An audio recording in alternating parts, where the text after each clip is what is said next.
DSN, yeah. It's your boy Brett Swinney here on the Disrespect Sports Network with Off the Ropes, episode 12, Money in the Bank review show. I got the guys here with me. We got Brandon Ogden and Kyle Owens. What's going on, fellas? Hello. Well, I think we have Kyle. We've lost his audio. He's muted. My bad. Oh, there you go. You had There some great today, Kyle. We couldn't hear you. Oh, my bad. Anyway, I said yeah, and then I was gonna say that Saturday I was so excited. Oh my gosh, I was jumping out of my seat, and then Damian Priest ruined it for everybody. Oh yeah, it was very disappointing. You hear that pop the LA Knight got? That was ridiculous. Oh, it was great. It was great. So, guys, I just want you to know, first off, how's your week going? First off, I mean, everybody doing all right this week? This is my first day off since last Thursday. Yeah, I had 1 day off in 2 weeks, so excited to have 2 days off this week. So that's great. It's been a great week. Have a day off. I've got tomorrow off too, so I'm excited. It's beautiful. I know, Brandon, you're about to get some time off. Yeah, I work tomorrow, and then I'll be pretty much off for a couple weeks. So, exciting times here for the ESPN Off the Ropes crew. Hey, did y'all hear that? First week of August. Do y'all hear that? What's that? It's very quiet tonight. Somebody. There's maybe a couple people missing tonight. Yeah, where are they? I don't know. I think they had a cage match. Diggs was going to get on Jeremy's shoulders and hit him with a screwdriver.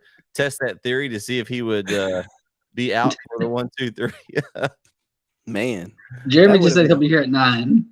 Okay, all right. Well, I think they're going to try to join in, pitch in, and join us. I know Jeremy's on vacation. He's going to try to give us some of his time, and Diggs had a prior engagement, but he's going to try to jump on as well. So we'll get rolling here since we're only talking one show. I figured we'd lead off with our new kind of thing we kind of fill in with extra time. It's off topic. I got 3 things to talk about. Probably just be the 3 of us here talking about that tonight. But anyway, first thing I want to talk about is nicknames. The new nickname, Dirty Dom, guys. I think they've added that. It's kind of like Seth freaking Rollins. Now it's Dirty Dominic Mysterio. Thoughts on that? Go ahead, Brandon. Because before I'd even seen, because I didn't watch Raw till I think yesterday or the day before. So I had it, but I heard about that on Monday night, on Twitter, and what Dirty Dom actually originated from makes it look really bad. Because Dirty Dom did some really bad things, and so the fact that they brought that up, probably not a good look, but because at first people might not have known.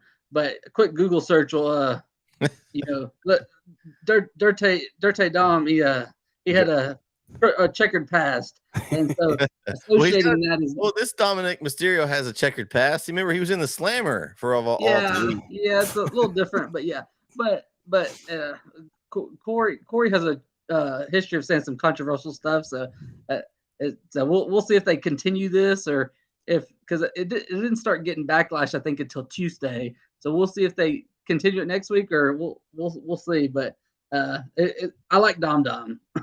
I don't think it's necessary. It's kind of like the Seth freaking Rollins. Like, the freaking doesn't need to be in there. Like, I could do without that. I could do without the Dirty Dom. Now, I don't mind the Seth freaking Rollins. I can't stand the Dirty Dom. I mean, that's completely pointless. But that's an interesting point you brought up, Brandon, because if you do some research on Gunther's name, Gunther, what they originally wanted to call him with the first name, is actually like a German U-2 boat captain or something that was, in that time with Hitler and all that. So, oh yeah. And so, the first person I saw that said, talked about Dirty Dom, it said, oh, at least it's not a Nazi U-boat Gunther, yeah. And it already linked those two together. Yeah, exactly. That's the first thing I thought of when you said that. So it's not. I mean, WWE does this. I mean, they've done it before. They'll do it again. They know how to blur the lines where they try to make it okay. It's not okay, but so they want a PG show, but then they want to do this. I don't get it. Like it's like, hey, we want to be for the kids. We don't want to do blood, but it's okay to do. It's okay to give these guys nicknames that have other meanings, and then say them on TV. Yeah, it's hypocritical. Yeah, I don't know. It's just kind of strange. Maybe it's because Triple H wasn't there. He was absent from Raw Monday night. That explains a lot, actually. Yeah. I did not know that, but now that explains a lot. I don't know. I don't remember if I ever read why he wasn't there, but I know he wasn't there for some reason this Monday. So, and I don't know if it's on one of your topics, but I just want to point out. Yeah. And I'm sure we'll talk about it later too. But the Seth Rollins entrance, I'm over it. WWE is ruining it for me. Like, them singing him to the ring, that's great. I mean, that's what you're supposed to do. But when we're standing there for 2 minutes in a spotlight in the center of the ring with the crowd, like, come on, man. Like that's too much, bro. And so that's all I'm saying. They're ruining a good thing. Like the entrance for Seth is phenomenal. I love it. Sing along with it. So I'm not gonna sit there and do it for 2 minutes. So do you still like the Jericho entrance with Judas? They sing that one in, and they kind of close it out, and then they sing like one verse, and then it's over. So and then it's over, and then we get into what we're doing. Seth, he'll sit there for it could be 2 minutes, could be 5 minutes. Monday night before break, he came out and they were doing the woes. We come back from commercial, he's still in the ring. They're still doing the woes. Like, would you be singing still, Kyle, if you're there live? No, absolutely not. You just finally sit down and get finally, y'all got it. I'm done. Well, Kyle, so I did say we got robbed because he didn't have that entrance last year at Mania. Like that came a couple months after. So we got robbed of being able to do that. Except I don't know if we would have, because he was facing that was Cody's comeback night. Yeah, I feel so sorry for you guys because I didn't get to go to Mania. It was a good one. Well, we're planning a off the ropes trip to a event sometime soon. We gotta get that together. We get us all there, and they need to come to Texas. Is what they need to do. That's true. They're all up in the Northeast right now. We need them to come back south a little bit. They'll come down here eventually. NXT is what it is. Yeah. I actually watched NXT this week. Wasn't bad, actually. No, I don't watch it. I watched it in a long time. Well, I saw actually the reason I watched it because I don't know if you saw the vignette with Baron Corbin. He's like burning all his clothes. He's back to the Lone Wolf. I even burned his Lone Wolf outfit. Like it's something there. He's going completely. So I pray to God for his sake that they can do something right. They have ruined that guy. Like they've given him gimmick after gimmick. Actually, the Lone Wolf one was probably his best one. Yeah, they've just ruined him. So and he can wrestle too. He's good in the ring, and he's a good heel. Like everybody loves to hate Baron Corbin, but he needs a good gimmick. So hopefully they'll find something for him. That's why I watched NXT. The Creed brothers also lost, so they're now out. So I expect to see them showing up at SmackDown or Raw soon. I don't know if y'all have ever seen them wrestle, but they're really good in the ring. Mm-hmm. They're good on the mic too. They're going to be a good addition to the SmackDown or Raw roster. Okay, we kind of got off, but the number 2 thing for off the topic is better than you, baby. What do y'all think about this? I personally love this blind tag team. I think it's an automatic way to create feuds. I know it's kind of like back in the day when they had Kane and Daniel Bryan together, and they didn't like each other and they were in the Team Hell No kind of deal. But putting these teams together, I think it creates some good television. Of course, they had Keith Lee and Swerve back on the team. That was interesting. So now maybe they're going to go back to that feud that kind of just died there for a while when supposedly Swerve took Keith Lee out. So, but I think it's a good way. This is very interesting. It's very comical. There's times where it looks like Adam Cole is kind of like, leaning heel there. He's okay with MJF, and then he kind of lets MJF just fall on his face. What do you guys think about this? Well, I hadn't seen last night yet, so I hadn't seen all the teams. I know about Adam Cole and MJF because that was a couple weeks ago, and I saw their opponents last night, so I know who that one is. But, used to, like WWE, they always like just threw random people together, and they still do it. Just throw random people together as a team, but with no rhyme or reason. Like Ricochet and Braun Strowman, and and then like Sheamus and Cesaro that one time had the 7 matches, and like, hey, let's just make them a tag team for 2 years. They just randomly would throw people together as tag teams. But would it? At least this, they're doing it. It's a cool way. They're drawing it out of the kind of like the Royal Rumble thingy. They're drawing it out of a hat or whatever, the lottery, and it's at least they're making it fun. And it's not just one team; they're doing a bunch of teams like that, and they're doing a tournament out of it, and they're giving you a reason. They're not just throwing teams together for the sake of, oh, let's throw a team together and let them do something for a little bit. And they'll have a title chance. I mean, at the end of this, exactly, yeah. And it's that, and that's one of the things that AEW does a better job of. WWE is, let's make the match mean something. Why are these people? Why do they care about fighting? Like, at least they're trying now in their tournament. They're trying to get championships, an opportunity for one. So I do like this. Kyle, what do you think? I love it. I think, and Brandon, you said you haven't seen last night's. MJF and Adam Cole they are fantastic together. It's great. But I love that tag team, and I'm with you, Brandon. I like it. It's not, like you said, there's a reason behind it, and it's only a tournament. It's not like after this, it won't be a long-term tag team. It's just for this tournament, moving on. Now the team that wins the tournament, they may stick together for a little longer, but overall these teams are going to split up anyway. So I'm fine with it. I think it adds for compelling television because now the matches mean something. So love it. Love what AEW is doing. All right. So off the topic 3, and if you haven't seen last night, you may not have anything to say on this, Brandon, but you may have heard. So Jericho to BCC ? Kyle, was it to BCC or was it to Don Callis? I think it was more towards Callis. I know Callis and the BCC are intertwined, but I think that was more of it may have been Blackpool Combat Club. But he said that at first Jericho had said he needed to form groups, not join one. So that's true. If you're joining, then there's already one there. So that's why I assumed, and I don't know if it's maybe he's recruiting him to replace Bryan Danielson, with Bryan Danielson being out on injury. I don't like it though. I don't like Jericho. Jericho has his own thing. He doesn't need to join the BCC. He has his own thing. He does, but he came out and said he wanted to do something new. I thought he was turning face for a minute. Well, I think he might. I think he will, and I think a singles run by him without a faction, maybe, just him on his own. And he kind of threw back to the Y2J Jericho a little bit. So I would be okay with that kind of variation now in AEW and see how that goes. But I think the JAS is splitting up because Daniel Garcia can be on his own. Sammy Guevara can be on his own.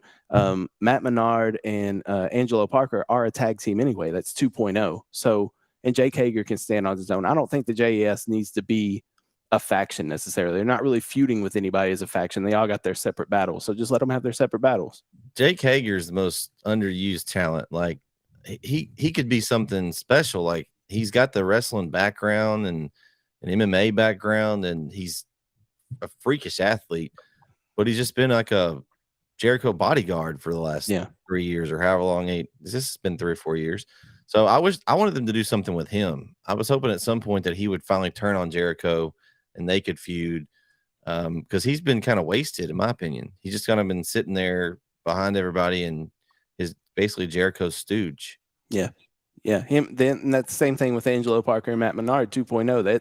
That's basically all they are. They are basically goons for Jericho. And the only two that have really split off and done anything is Danny Garcia and Sammy Guevara, and they're actually making something being on their own. These other teams aren't. They're just flocking with Jericho. So if Jericho goes on his own, that gives those teams and those people time to grow and be on their own too. Yeah. Brandon, what's your thoughts? What do you see Jericho doing here?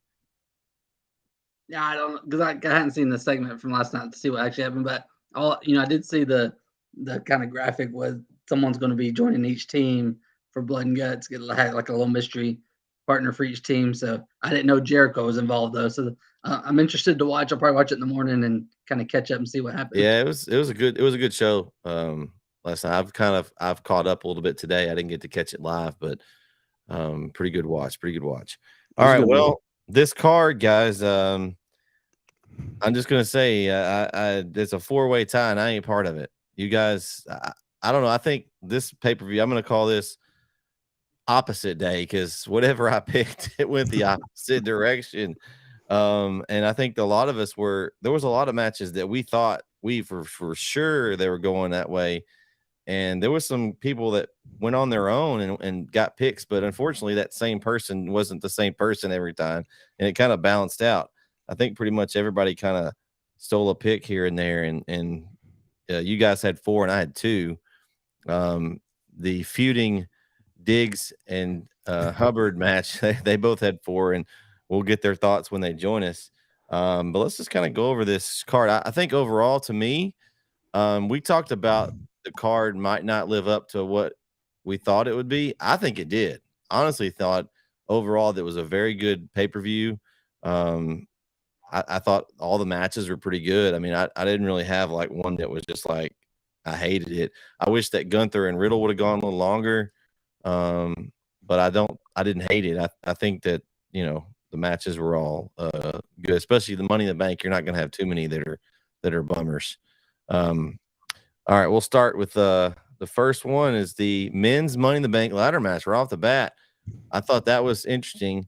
When I saw that this was leading off, I was like, is the winner going to cash in later tonight? It's always in the back of my mind when they have them that early. I'm sure you guys probably thought the same thing. And I think it came down to who we thought were the options, LA Knight and Damian Priest. And Priest comes out on top, and I like either one of those. They can do something with them. And I think my thinking is why they didn't go with LA Knight is I don't think at this point he needs the Money in the Bank. He's so over right now.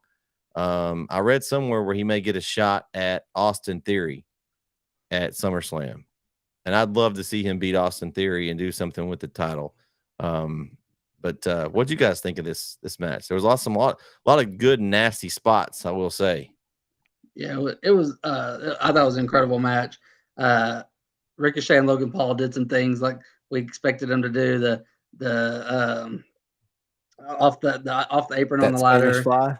Yeah, Spanish fly, and then Butch's Butch's backflip outside on the ladder, like off the ladder on the outside. That was pretty good. Just some really good spots, and and then came down to LA Knight and Damian Priest, and like Kyle, we were saying pre-show. Kyle was saying pre-show. It's like LA Knight was getting so close, and then it just Damian Priest came out, which is good because the crowd was buzzing, wanting LA Knight to win, and then you have Damian Priest who's that kind of mega heel, and that gives him a little bit more heat because he kind of stole that away from everybody. And but that crowd was on fire all night, the London crowd, which we knew it would be. But if LA Knight would have won, I don't know if they would have ever stopped. Yeah, it would have been exploding there. I thought it was one of the better Money in the Bank, men's Money in the Bank matches for sure.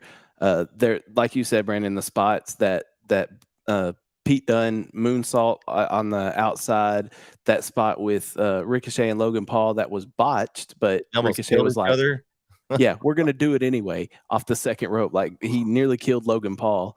That spot was wild. The Ricochet is fantastic. Logan Paul with the frog splash on Priest on the outside. Like it was what we expected. I wanted LA Knight to win, but the more I thought about it, if he wins, then what? Who's he cashing in on? He's not cashing in on Roman or whoever wins the title. He's not cashing in on Seth. Seth's not losing the title right now. He's not going to cash in and beat Gunther. So who would he cash in on? So what's the point in giving him the title? At least if you give Priest the Money in the Bank briefcase, there's more storylines that can go with that. And you can set up that feud with Theory and LA Knight. You don't need the title involved, or you don't need the Money in the Bank briefcase involved. So I'm okay with who won. I wanted LA Knight, but I like Damian Priest, and I think they could do a lot with him. Yeah, and unfortunately for us, the only person that picked Damian Priest was Mr. 5-star match, Jeremy Hubbard. Of course. I came so close. Yeah. And, but the thing, already since he's won, they've already, 3 or 4 times they've already dropped that nugget of him and Finn. Mm-hmm. They've really done a good job with that already.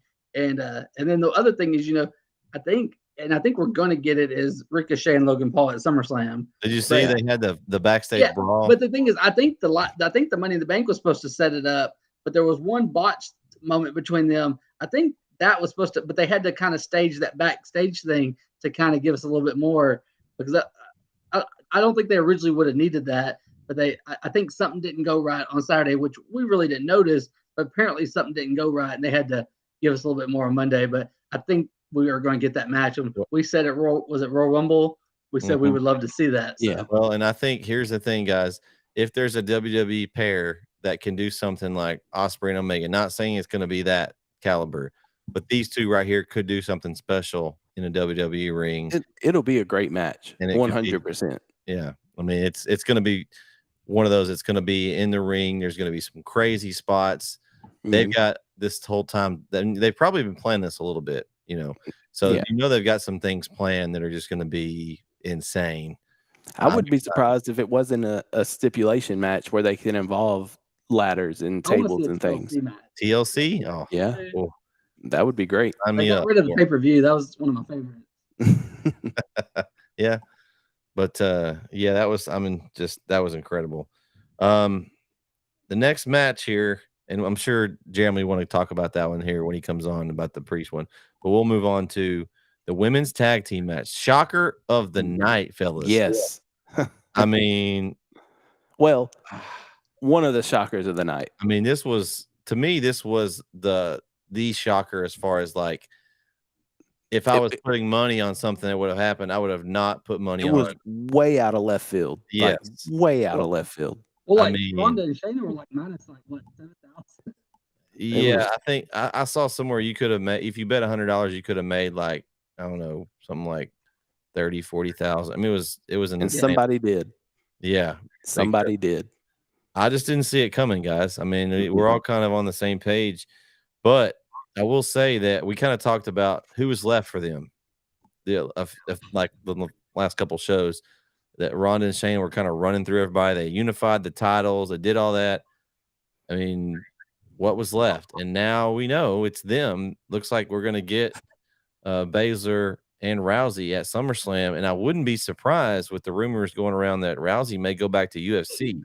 I heard that. I don't know if you guys have heard that, but there could be some kind of stipulation where loser leaves or something crazy. Oh, wait, we have Mr. 5-Star himself coming in. Well, we can't see him. There he is, Mr. 5-Star himself. Well, he's frozen. I think he probably doesn't have good internet at his vacation, Diggs hit him with a screwdriver. Yeah, he's frozen there. But yeah, so I think, man, this could be a really good match too. They work the same style, and they're just gonna beat the hound dog out of each other. I think this one could be really good too. Got a lot of built-in storylines galore here. Yeah, the only problem is, like Shayna is, she did the turn. She's the heel, and she's got the kind of heel badass look, but the fans are booing Ronda like crazy. And so it was real awkward when they did the little back and forth on Monday, because like Ronda doesn't have much of a personality, so it's just like that part's awkward. But inside the ring, it'll be fun between those two. But what happened on Saturday is, I wasn't expecting that. Yeah, look, he's smiling down there because he knows we're talking about this one. He just picked this one out of a hat, guys. I mean, which one are you talking about this time? I mean, I got lucky on two, right? Well, you as lucky as you were, you still could only come up with a 4-way tie between all four of you guys. I don't know how you did that, Jeremy, but I mean, you should have won with the matches you picked out of your hat. I was thinking we're kind of like the old NFC West, right? What was it? The Seahawks, I guess, made the playoffs a few years back with a losing record. Like, did any of us really win if it was 4 wins? I mean, yeah, no, we just. But it's funny because I thought I got a couple that I didn't think I was going to get, right? Like I picked Damien to win the Money in the Bank. We had that talk last week, Brandon, where you thought maybe you should have picked it too. And I went out and picked Raquel and Liv to win. And then, like, what was I thinking on the other ones? I don't even know. Like, what am I doing? I don't even know, Kyle. But we've only talked about the first two so far, Jeremy. We've talked about Damien winning, and we all kind of agreed that it was going to be LA Knight, Damien Priest. They put them at the end of the match. We talked about Ricochet and Logan Paul kind of spurring themselves into a match, almost killing each other. Yeah. and could be another 4.5 star match. Jeremy out of Ricochet and Logan Paul. Man, we've gotten some mileage out of that. Hey, we told everybody the people at home that that you and Diggs were having y'all's own match. That's why y'all weren't here tonight. Y'all were squaring off in the ring tonight. Yeah, down here having my own version of Bash at the Beach. Me and Diggs. One of us is going to take the Hogan. One of us is going to take the Hogan fall, like with I guess Vince Russo. But no, yeah. I thought the Money in the Bank match, I thought the ladder match, both of them, I thought they were phenomenal. I mean, truthfully, I thought that, we had this talk last week about, or at least I felt like anyway, the participants, it was a little underwhelming who was in those matches. And I think that we kind of assumed like, okay, well, they're saying they can go for a mid-card title and that's why, right? Because there's some guys in there that are capable. But, man, I was super impressed. And I thought the women's ladder match, I know y'all get down the road in that. I'm not going to be there the whole time, but I thought it was phenomenal. I thought some of those ladies did some things that was completely unbelievable. And as much as we kind of talk about the WWE women's division as a whole, I thought it was really good. I thought the match was, but man, I enjoyed what Triple H said after the match in the press conference, talking about, I know LA Knight was the favorite. And I know all you guys want him to win, but the story's not over. And that's what I like about what Triple H did. And I did not watch Monday night other than just a little bit. So I don't know if they went any further than that or not. But I do know I really enjoyed Triple H bringing – that's what I love about those press conferences, guys. And you may disagree or agree, but they kind of blur the lines between real life and storyline. And I really think they've done a good job of that. And it's why I really appreciate it. AEW, I think, was doing those press conferences first, maybe. And it's completely storyline. Like, there's no realism in that at all. But Triple H has done a good job of that. So I think he's going to get his big push. LA Knight still is. But, man, good for – and then they teased the Damian thing, Brandon. We talked about that last week. They teased it at the end of the match. And Finn was kind of, upset about that. That he came out there. But, we'll see. I know that I did see Damian, I guess, talk on Monday night that he kind of mentioned that that's not what he's interested in doing, is going after Finn, or that wasn't what he was going to do. But I think we all would. I personally think that's where it's going to end up at.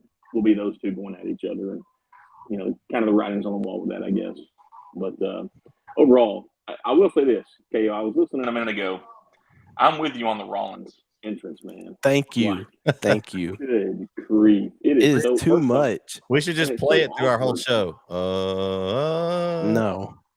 And Jeremy, listen, I'm kind of feeling the same way about Cody Rhodes. The only reason is because if you watch Monday night, he came out at the start of the show, full entrance, pyro, whoa, the whole thing, and in his wrestling gear.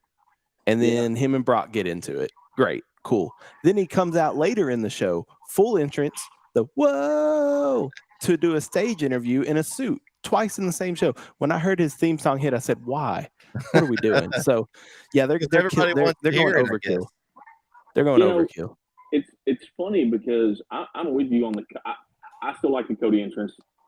I like it. It's just the thing about the Seth one to me is it's just so awkward. Just raw. This dude's in the spotlight, and he's just first off, he's wearing women's clothing 90% of the time, and it's just like, why are we singing to this dude? At least with Cody, like it gets you pumped up. Yeah, I like the Cody entrance. Completely off. Well, it's not off topic, but kind of. Have you guys seen the TikTok trend that went on July 4th? By the way, all these guys on TikTok doing the Cody Rhodes entrance with the fireworks. With fireworks. I missed that. Yeah, no. Hopefully, no one got injured. In the group chat. I'll send it to you in the group chat, but it was so unbelievable. And it's these kids, man, like, what are you doing? I would have done it myself, honestly, guys. But some of them looked good. Hey, we need a beach version from you, Jeremy. Yeah. I got to tell you, boys. Tomorrow I'm headed home, and the beach won this week. By the way, I didn't really tell, but the beach won today. But it is what it is. But no, I thought that I'm with you on the Seth thing for sure. And also, I did hear you say this. I love the Adam Cole MJ. Oh, yes. Dude, it's so great. It is Like, it's perfect. They are so great together. the only thing I'm afraid of is it's going to make MJF look like kind of like a fool, right? Which, like, he's your champion. He's the guy that you like. Is this TK getting that in for maybe he's going to leave at the end of the year? You know, like, I don't know. I don't want that to happen. And I heard you say this too, or Brandon, one of you said this about there's moments where Cole almost falls into it a little bit, and then gets out of it. The Shivani thing, talking about when they were doing the gym. The guy I in don't know the where the weight gym room. skit happened. Yeah. And they were like, but he was like, no, you can't say that about the guy, but he does look like Shivani. So, because Adam Cole still doesn't like Shivani because he always thinks he was, hitting on Britt Baker. So, well, he should have probably. Good choice. But anyway, so what else did you guys think about the show? I mean, while I'm on here, I thought overall it was a good card. It wasn't great, but I thought it was a good card. I'm disappointed that, I don't know, man. Like, we talk about the bloodline thing, right? Like, I'm worried that it's gonna get stale if they don't do something. Like, I know people think it was great TV. I'm just not sold that it was great at the pay-per-view. Like, I don't know. I expected more from it, honestly, at this point. I don't know what you guys think. I loved it. I thought it was fantastic. I understand where you're coming from with it could get stale, but I think that there's so much heat and love for Roman right now that they could still ride that a little longer. And I think him getting pinned finally by Jay sets up a whole thing. Now we got this tribal court of the tribal chief.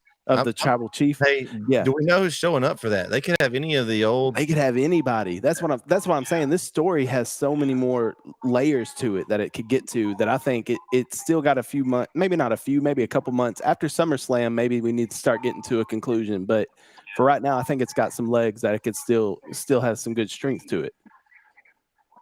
And I guess what worries me is do you guys think Jay or Jimmy, either one, could carry the championship belt? I mean, do you think either of those guys are at that level? You know what I'm saying? Like, because where does it end? I still thought Solo takes it from him, and that's what they put him over, and he's the new tribal chief, because they did mention that. They said you would be the new tribal chief, so they kind of teased that. Yeah. I don't know. That's where I think. To me, that's where I wanted to go. That way that puts Solo so over. Like, they've done a good job, but for the most part, we had that silly loss to Cody Rhodes. I still don't understand why they did that, but he hasn't taken many pins either. And so this could be where he eventually decides he wants to go after the title, and the Usos back him, and maybe Roman Reigns takes a few months off and then comes back. I don't know. I'd like to see them use it to put Solo over, just because they've done a great job of building him up. Who else? I mean, the only other person right now, you got that's believable beating Roman, Gunther. But he's a heel, and that doesn't really fit right now. You got Cody, of course, but I'm sure they're not going to be ready to put him right back in the picture. He's still dealing with Brock again, so I'm still not. We still don't know. We still don't know why Brock is so angry. I still, that irritates me. Like, why? Why is he still attacking him? Is Lesnar who cares at this point? Is he paying him money? Tell us. I want them to tell. Hey, come out and say, well, it was Paul Heyman the whole time. He paid me $100,000. Okay, well, that makes sense why he's attacking him, but they won't tell us anything. They've gone so long without telling us that I don't even care anymore. Just get the match at SummerSlam, get it over with, and let's move on. I don't even care at this point. Heyman's insurance policy in case Reigns kicked him out, right? I mean, there's got to be something, but you're right, Kay. I mean, at this point, people forgot that it even happened and why it happened and when it happened. You know, I hate that match. I don't want to do it again. I know we were going to, but I don't want to do it again. One last time, Jeremy. Just one last time. Yeah. Well, in WWE fashion, it'll be 3 more times probably. But and I guess the truth is, I'm sitting here thinking as we're talking, I feel kind of foolish, because as slow of a build as the whole bloodline thing has been, why would we expect something crazy to happen at Money in the Bank, right? Like, would we expect the Solo turn against Roman that early? No. I mean, do we get it at SummerSlam? Probably. I mean, I don't think so. Not yet. I mean, right. It could be longer. I mean, but what are you going to fill the time with until then? Say it's Survivor. I mean, it's going to happen at one of the big 4, right? It's going to happen at SummerSlam, Survivor Series, Royal Rumble, Mania. I can't imagine they would do that any other one. I don't know. Maybe they would. They need to bring somebody else in. If they're going to prolong it anymore, they've got to have a different body in there to try to kind of like when it was getting stale and Solo entered the picture. Well, there's plenty of more people in the Anoa'i family that are wrestling that they can call up. Yeah, so, I think if they're going to extend this much longer, they're going to need to inject a new person in the storyline. Give them different opponents than Seth and Kevin. Like, don't let them feud with somebody else other than Sammy and KO every time. Yeah. One last thing I want to mention before I get off here, and this is how desperate did WWE look on Saturday, bringing Cena back to announce that he wants WrestleMania in London. Seriously.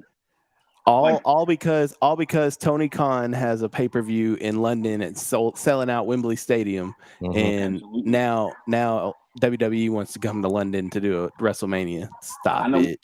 We were all texting Saturday, and some of you guys weren't watching it, so I didn't want to say it until we talk tonight. But if you don't think that Vince and Triple H are paying attention to what they're doing, now you know they are. 100%.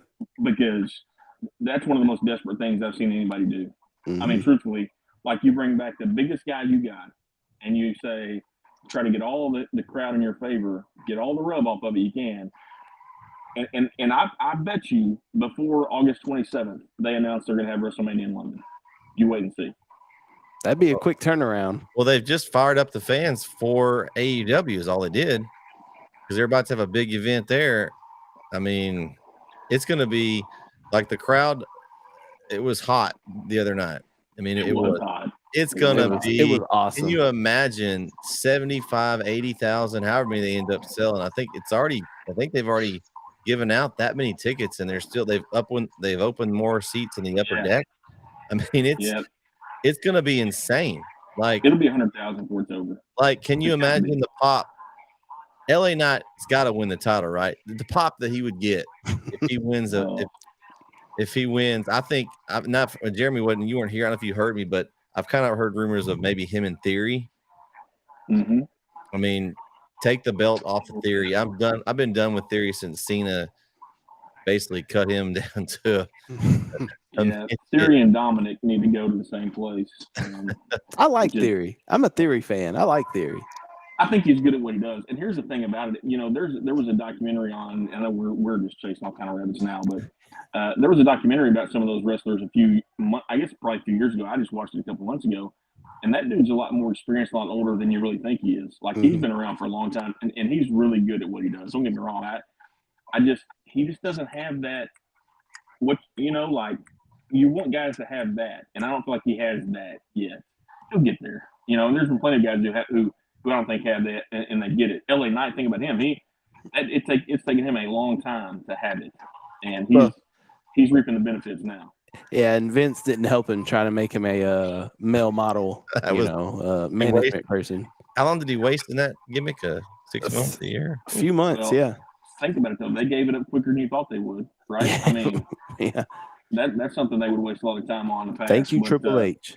I'm still waiting to get rid of. I'm still waiting the Butch gimmick to go away, so we can have Pete Dunne back. But he's basically Pete Dunne without the name. Like, the crowd in London, I thought it was awesome. They were chanting Bruiserweight to Pete Dunne. So I mean, just make the change. Just change it. I thought that you mentioned the crowd. I thought they were great. They were giving Cody Rhodes the Roy Kent chant. Some of you watched Ted Lasso, but they were doing the Roy Kent chant at Cody, which I thought. I think I tweeted something about that. Yeah, it was unbelievable. Yeah. I thought, like I said, all around, I thought it was a very good show. It exceeded my expectations, especially for a Saturday afternoon, 2:00. I thought it was like I didn't think I'd be this way. I thought I would watch it and record it, or I can watch it later. My wife was like, "Let's go eat," and I'm like, "You gotta wait. Like we're gonna finish this match." So, Jeremy, I got one last question for you before you go. Were there any 5-star matches? I just had to ask you. You sent me one in a text, by the way. It was 4.8 stars. I told you the lighting was a little off. Wait. We've got to hold for a second, Jeremy, because your opponent in the 50 tables with barbed wire match is Oh here. yes. Yes. We need a rematch, fellas. Is Matt, this staged? I want you to know, Matt, how many times that I have shown people our clip from last week. It's we're going kayfabe here, right? Like we love each other, but it was good. It was fun. Can't stand you. I don't know what the hell you're talking about. I mean, I like KO, but you're like a coaching slappy spare. I got to deal with you. And with that, ladies and gentlemen, I'm here. Matt's here. Yes, y'all. And Matt can take you home, guys. But have a great show. I'll be watching and checking it out. So I got a long drive tomorrow, about 10 hours. So I'll listen into the podcast. I already run Jeremy out of here. I was just being playful, Jeremy. I love you, man. Yeah. I told him I'm only here until Matt's here, and then I'm out. There's only room for one champ in the promotion. So there's 4 because y'all 4-way tied. So I'm the only one out of the loop here. We all go 4 and 5, and you went 2 and 7 or whatever. Man, I'm telling you, it was like the opposites. Everything I picked went the other way almost. It was bad. I'm gonna text you about some baseball games for tomorrow, so I can make a wager or two on that. If that's the case. Yeah. You're not showing off your belt today, Brett? No, it was a rough week in the pick'em world. I will say, but hey, honestly, to me, I would rather that than me just be able to pick them all correct, and I know what's going to happen. We saw some surprises in that. I mean, as much as I hate to not win, but I do like that they surprised me. Some things that I didn't expect to happen, and that to me makes a good pay-per-view. And I think we all kind of agreed it was a pretty solid one. Yeah, it was a good pay-per-view, and to that end with Jeremy, I was going back and checking my picks because I know Jeremy actually had some decent insight, like the Shayna Baszler insight in there, and then I belittled him on a couple of the picks. So I was expecting to get a little come to Jesus commentary here, and start out with kindness. That's like a coach right there. Just listen, it's that reverse psychology, Matt. I'm just drawing. It's like MJF and Adam Cole. I'm just drawing you in, and then I'll take your title from you at the next at All In. So we'll see. Anyway, Matt, take them home, guys. I appreciate it. We'll talk to you guys later on. See you, Jeremy. Y'all be careful coming back, man. Yep. See ya. All right, Matt. We've we kind of went off and let Jeremy kind of give his take because he's only here for a little short time. He's on vacation. So we've currently we've discussed the men's Money in the Bank, and we've discussed the tag team match for the women. So you can go ahead and give us your thoughts on that, and we'll just let you. Well, I say that, and we scared him off. Now we're back down to 3. Yeah. Can I give my thoughts on the tag team? Go for it. All right. Well, real quick, I don't have much to say about it, but all I'll say is it was a decent match, and I think this is WWE's way of giving the titles back to Raquel and Liv since they didn't really technically lose them since Liv got hurt. I think this is their way. Plus, Ronda's going back to the UFC. She gave WWE a hard date out where she said, I'm not working past this date. They'll do Ronda and Shayna at SummerSlam. Ronda will go off to UFC again. Shayna will go on to do whatever. And the tag team titles for the women still mean absolutely nothing.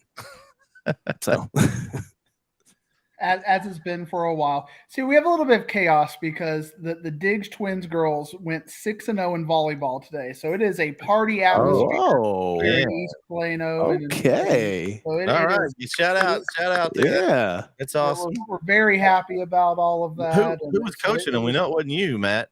My wife, who's the better half, is always the coach. Oh, there you go. For a sports writer, I think she'd probably be the pick'em champion.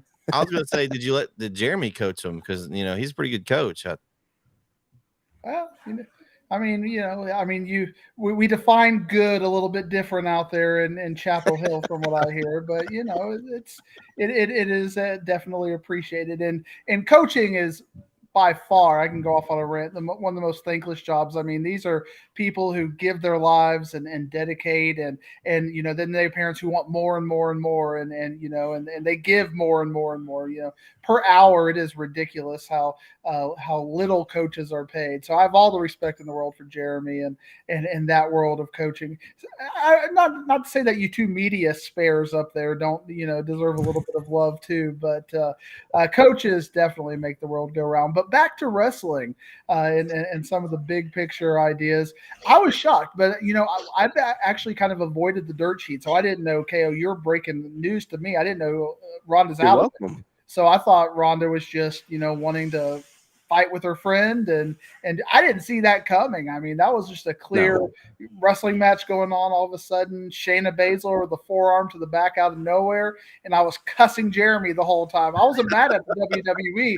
I was mad at Jeremy when that was happening. So you were talking about you like to be surprised, Brett, and that surprised me. I did not see that one coming.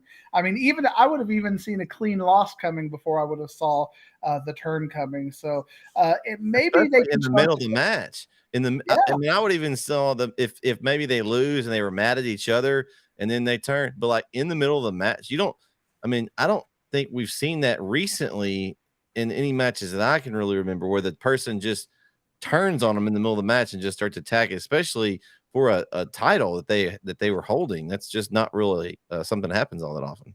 And I know Shayna and Ronda don't necessarily have the greatest personalities in the world, but I really enjoyed the Monday segment between them two as well, just really building that up. I mean, it was weakly done, but at the same time, you can see that Shayna has a chip on her shoulder. Ronda's been gifted some things, and they're at least developing some mid-card stories, and that's something we haven't seen the WWE do in a while that we've seen plenty of in AEW. So I'm giving them credit. I see Brandon over there like, he wasn't too impressed by that segment, but getting mid-card stories. Yeah, I talked about it before you came, Matt. My issue with it was that, like, because Shayna's the badass heel, she's the badass heel, but Ronda, like, the fans hate her, and she just doesn't she doesn't fit either way very good. But at least as a heel, she doesn't have to talk as much. She can just beat up people, but she doesn't. You did say this. They don't have great personalities, but Ronda's personality is terrible, and she does it and so just it wasn't, that part didn't work. But I'm gonna enjoy the match with it, but I don't know if the build's going to be great because, like you said, the personalities aren't very good. Well, Shayna called out Ronda about not having the good mic skills. She even said something. She's like, "Hey, that was a shoot." I did like that.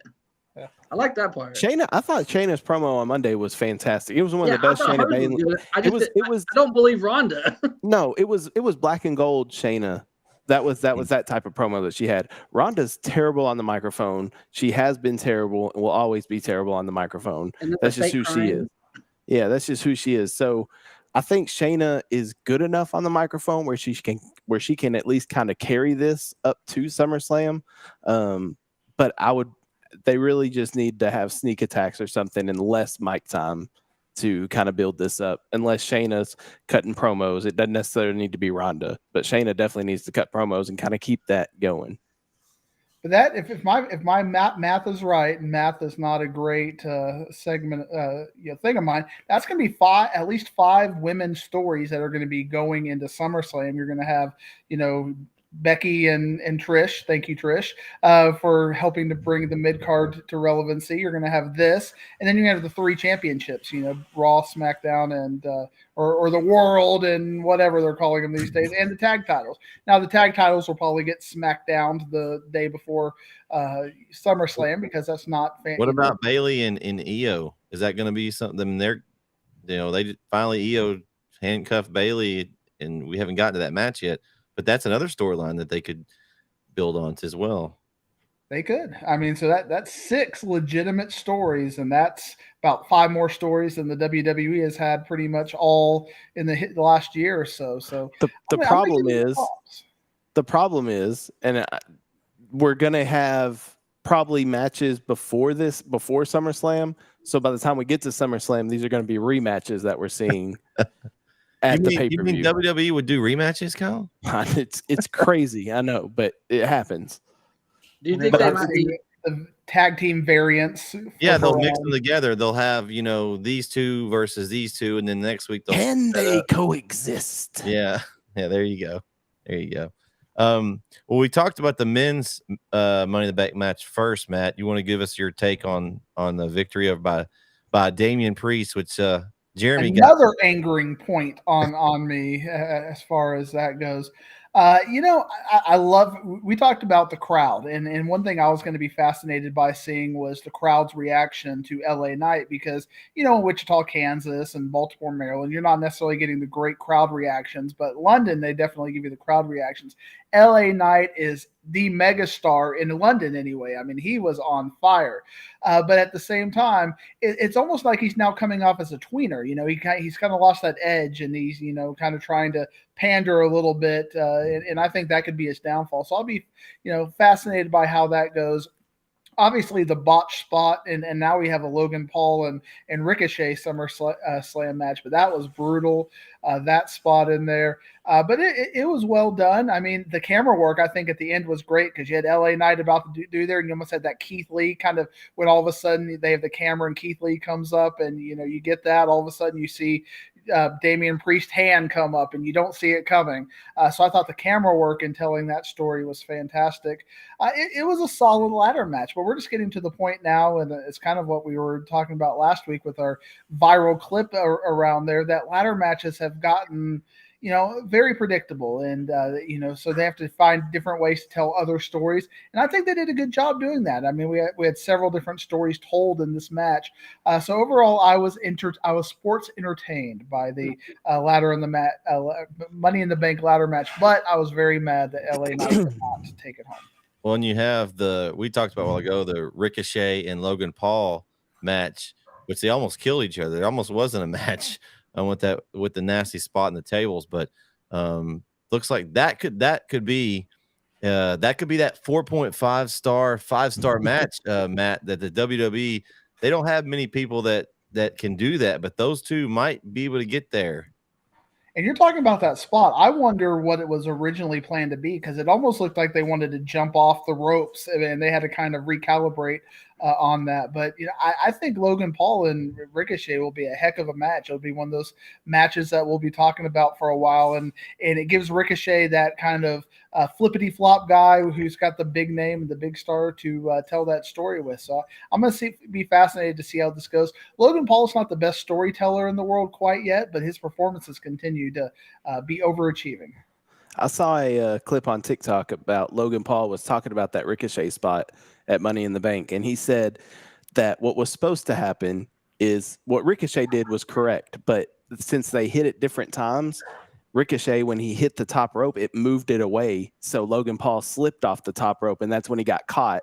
And so he said on this clip, he was like, I'm new at this. I don't know how to improvise. When stuff goes wrong, I don't know what to do. So he didn't know what to do at that point. And then he saw Ricochet still trying to set up for the Spanish Fly, and he was like, oh, he's still going to try and send this. Okay. and then that's when they went off the second rope. So I think what Ricochet did was correct, but in him doing it, since they landed at different times, it knocked the rope away from Logan Paul. But I would have been more comfortable with them just aborting the move and just trying something different, because that was dangerous. But Logan Paul said no concussion, just some scrapes on his shoulder, so he's fine. Breaking 2 news is today to you, Matt. I'm the breaking news guy. That's almost like you work at the news station, so maybe that's it's my gimmick. Yeah. All right. The next match, I talked about this one. I thought that this match needed more time. Gunther, Matt Riddle, because Riddle can work. I thought they might let the match go a little longer. It really, honestly, wasn't too much. I mean, Gunther pretty much dominated. I mean, Riddle got a few spots in, but I thought this match might go a little longer. But the reason why it didn't was another one of those surprises. We had Drew McIntyre return. Supposedly still has no long-term extension on his contract, but he's returning, and looks like he's going to be aiming to face Gunther at SummerSlam, it looks like, fellas. So what do you guys think about the match? And then is McIntyre coming back? I thought the match was very good for what it was. Like you said, I think it wasn't long enough. They couldn't kind of really get out of that first gear, I thought. But what Gunther did to end the match, chopping Riddle's hurt ankle, that just proves how strong his chop is for Riddle. And like Cole said, I think he broke his ankle again. So I liked the match. It was a good match. Gunther, my problem, I love Drew McIntyre returning. I'm a big Drew McIntyre fan. My issue with this is, what are you going to do? So if they face each other at SummerSlam, if you have Gunther and McIntyre at SummerSlam, it's McIntyre's return match, essentially. He's going to have a few warm-up matches to get there, but it's essentially his return match. So you have him lose on his comeback match. Like, what's the point in sending him into that match? Because you're not going to take the belt off Gunther yet, are you? Or do you take it off Gunther now and let him go after the Universal Championship? So I think it's interesting to see what they're going to do with this whole feud, but I'm here for it. I think it's going to be a fantastic match when it happens.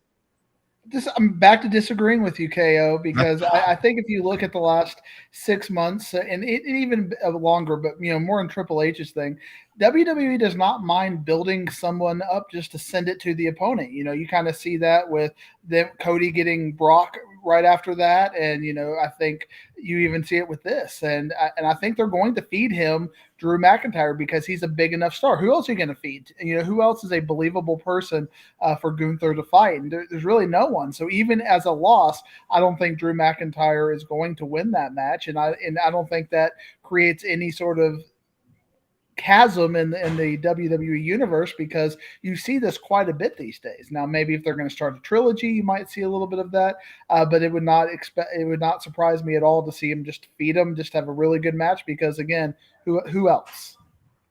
Even saw that with John Cena and Austin Theory. Just that, surely John Cena is going to win at WrestleMania. No, they're feeding him to Austin. No. I was picking Theory. I picked Theory.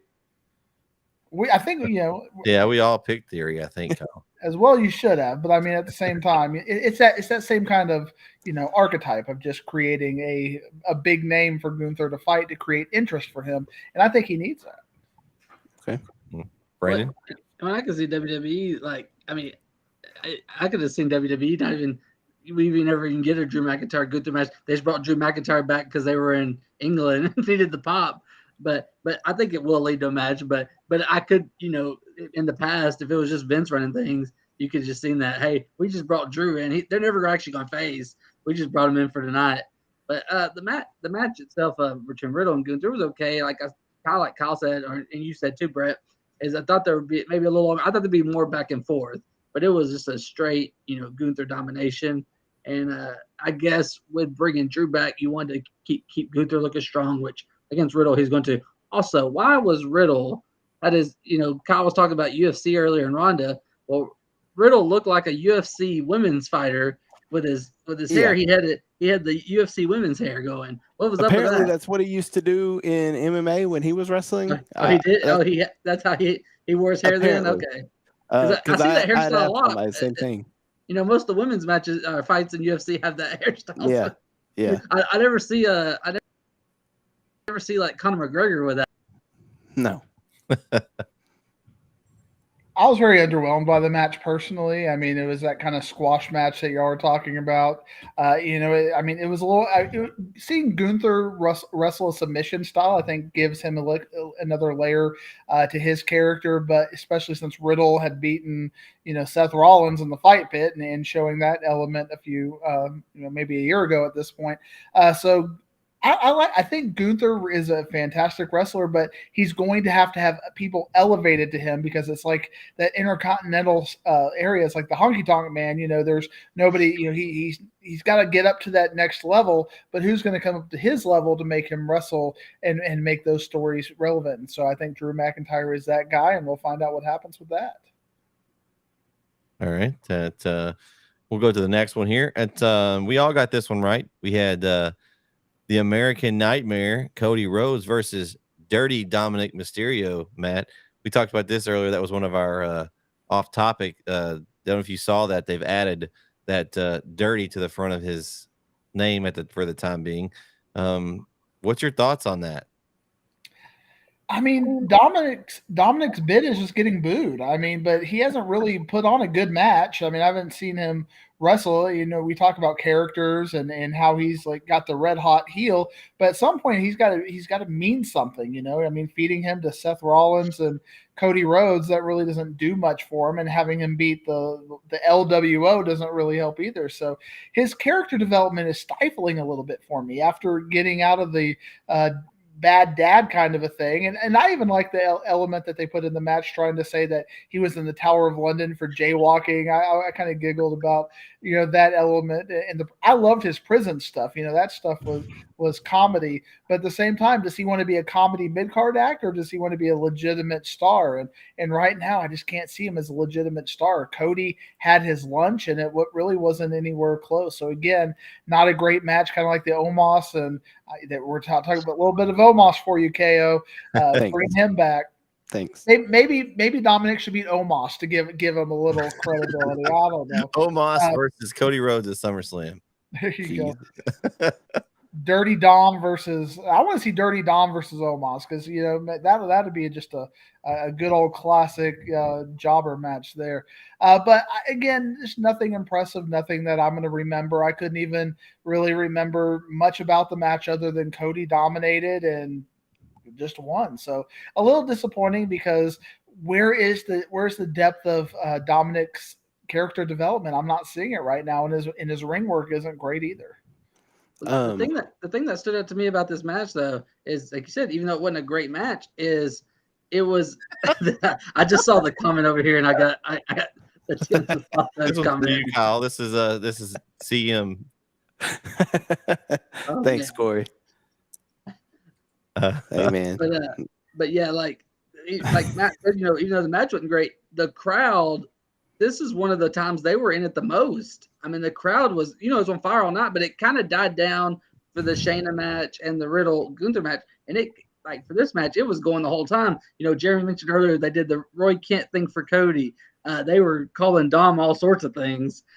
Dom is a wanker. Yeah, they're all sorts of obscenities at him and everything. It was great.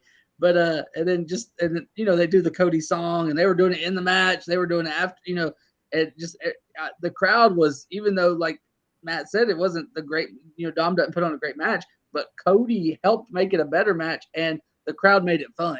You didn't get bored by it because, hey, these guys are enjoying it. Let's see if I can enjoy it just a little bit. You know, you always have these things in your head when you go back and watch the podcast or think about the podcast. And our friend at That's So Dope reminded me of what I wanted to share a little bit of a story with K. I wish I would have said this last week, but you know, and it gets to my point about what a 4.5 star versus a 5-star match. You know, KO is happy with his 10 with the Sloth Toes, and then he goes over to Thanksgiving with Kevin Owens, because you know he's got Kevin Owens coming over for Thanksgiving, and he finds out the 10 with Sloth Toes has a twin sister without the Sloth Toes, and now he's starting to feel really bad because, man, this is what I could have had if I went, you know, if I required perfection, and now all of a sudden that 10 is really not a 10, it's maybe a 9 or 9.5, because the identical twin without the Sloth Toes is a much more attractive person, which is the point I was trying to make. You can't have a 10 or a 5-star match unless it's perfect. I saw Dave Meltzer gave it 6 stars. Well, I don't even know what. Oh man! Look, with or without Sloth Toes, a 10 is a 10. Can I get an amen? Wait till you see the twin. That's all I'm saying. You're going to feel let down when you see her twin sister without the Sloth Toes looking exactly the same. If she's got shoes on, I ain't got to see the Sloth Toes. So it doesn't matter. I mean, she's got to wear Crocs because her feet are so big as it is. You can't get shoes with extra wide at that point. Hey, I wanted Matt, you made me think of something when you said the LWO. Back in NXT, I loved Santos Escobar. Thought he was fantastic. He's still good in the ring, but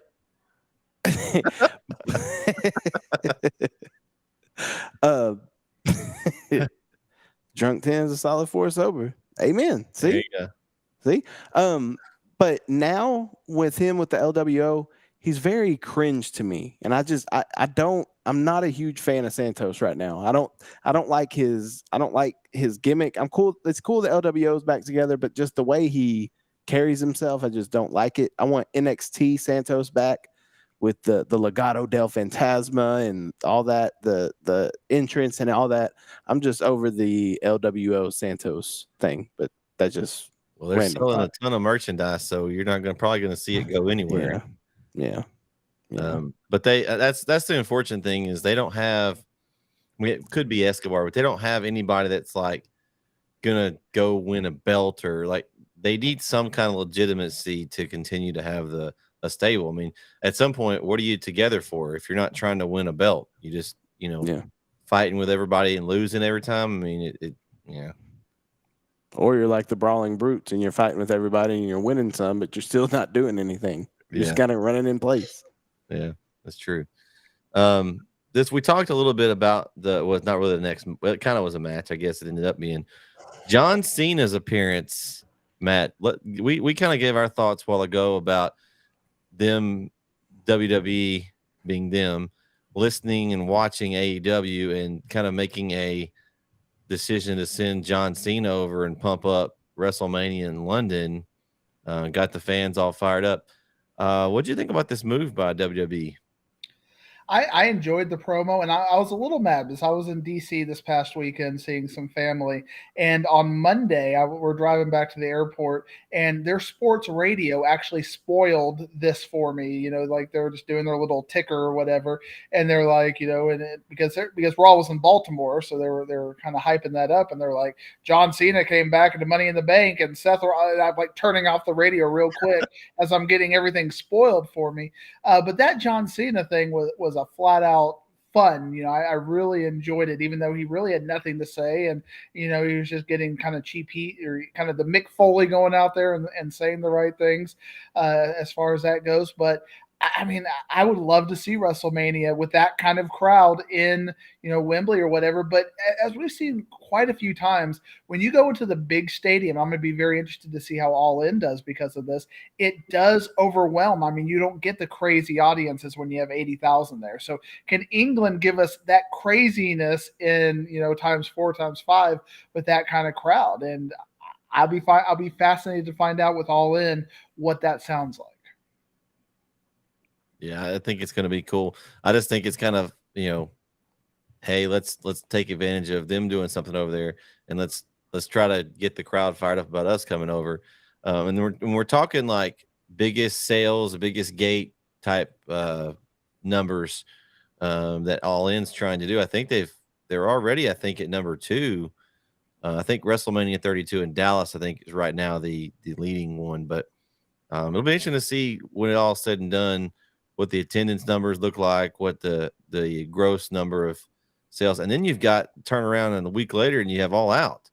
So I don't know that I like the fact they're going over there, but that's too close together. AEW has their stuff spread out, and they're going to have to try to come up with 2 really good cards back to back. I mean, you can't. I mean, I don't want to say this, but we have a bunch of rematches. I hope not, because I mean that's not very much time to build anything unless you just have so many builds that you have 2 pay-per-views worth of storylines. And then which ones do you put at All In? Which ones do you put at All Out? Is all out the Collision crew?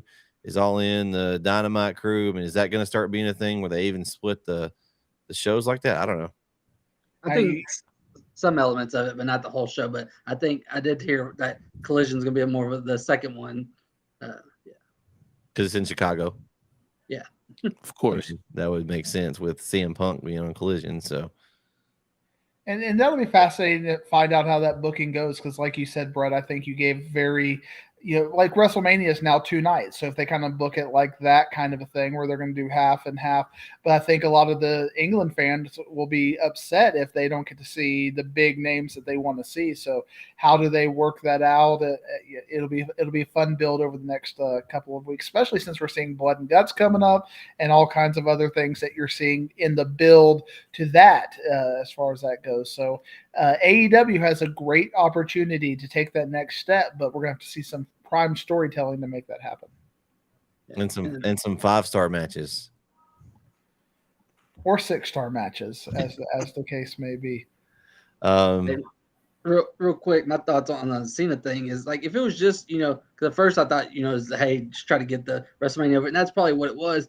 And I was like, I'm not really interested in it, but it's Cena, But I like that they brought Grayson Waller out, and it gave me, I don't know if we'll ever get it, but it made me want a Grayson Waller John Cena match because like even before that, that could be the next. If John Cena's ever gonna have a match, that's a guy to put over. I like Grayson Waller. I know a lot of people don't, and I get why, but I like Grayson Waller, and I would love to see him in a feud with John Cena. And I like that part of the promo, not just Cena out there by himself.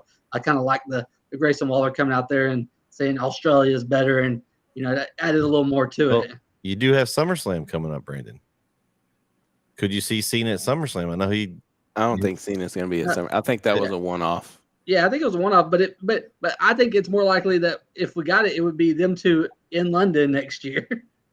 Cena was already in London shooting something for a movie or something, so that's why he showed up. Yeah, but I mean, I'm with you though. I'm a Grayson Waller fan. I like Grayson Waller. I can't really stand the Grayson Waller effect segments. We get a lot of it now. Well, that's all we get. He hadn't been in the ring, and that's another issue I have. But then I found out that he had broken his ankle or broken his leg or something. Yeah, now he can probably get in the ring. But I'm with you, Brandon. I want to see a Grayson Waller. I think Cena can do the same thing for Waller that he did with Theory, kind of put him over in a big time spot. Yeah. So I would be down to see it. I just don't think we get it at SummerSlam. I don't think Cena's wrestling at SummerSlam. But Theory has been just so irrelevant lately. I know, KO, you're just pining for that Grayson Waller versus Bronson Reed mid-card of the year kind of feud right there. But really, Austin Theory has just become next to irrelevant. And, I'm worried they're going to continue to do this because what you see on these big 4 cards, and especially in England and other things, that they're really trying to build up the Cody versus Brock and maybe Roman versus Jay or whatever we're going to end up seeing. And those little guys like even Austin Theory just kind of completely get overwhelmed. So, how can you make Austin Theory relevant when you can't, or how are you going to make Grayson Waller relevant when you have a title on a guy that can't even see a card these days? Can't even see SmackDown. So you've got 2 mid-card titles, and then they're not the same level of title right now. Right. You got Gunther, where you see him as right below Rollins and Reigns, like right there. And then way down here, you've got Theory right now. The only way he wins a match is if he cheats. That still bothers me that they've yet to try to get him. Like, if you're going to make him a heel, at some point you've got to stand on your own and win. To me, it's just a joke. Like every time, like that's the thing that they have done with MJF too much. He does those shenanigans and he won again. Shenanigans. Let him win clean. Give him some kind of at least win every once in a while. I mean, I don't mind the shenanigans here and there because he's a heel. Like they do that. But like every single time we have a match, the only way Theory was ever won a match, I think, is cheating. Yeah, and that becomes a problem. I mean, you think about 90s wrestling and Ric Flair, he would go out there and he would beat, the mid-card guys on, WCW Saturday Night or the Power Hour, but he'd have to cheat to beat Sting or Luger or some of those bigger names. But he would still go out there and win on a regular basis, and on the other card. They need to build Austin Theory up. But at the same time, are you interested in Austin Theory versus Escobar in a 8-minute decent match on SmackDown? I don't think there's much ratings in that either. So kind of a no-win situation with that. Yeah. All right, the next matchup is the women's Money in the Bank ladder match. This one was outstanding as well. You had all kinds of storylines we talked about coming into this match. You had, we had the thank you Trish stuff. You had Zoe Stark there. Can they get along? You had Becky Lynch and them two into it. Is Bayley going to turn on Io? Is Io going to turn on Bayley? Lots of storylines there. Then you had, of course, Selena Vega thrown in there, which is kind of random, but you had to have somebody else in the match. But it was very interesting the way they kind of they did some storytelling in the match, back and forth. You had them separate off, but the end, guys, the creativity of that of doing the handcuff early in the match, and then that actually coming. I knew when they didn't cuff it, I was like, they're gonna somehow use that handcuff some point later in the match. But then I was thinking maybe handcuffed to the ladder, but no, they handcuffed Becky and Bailey together, and Io goes over the top of them both. I love the finish.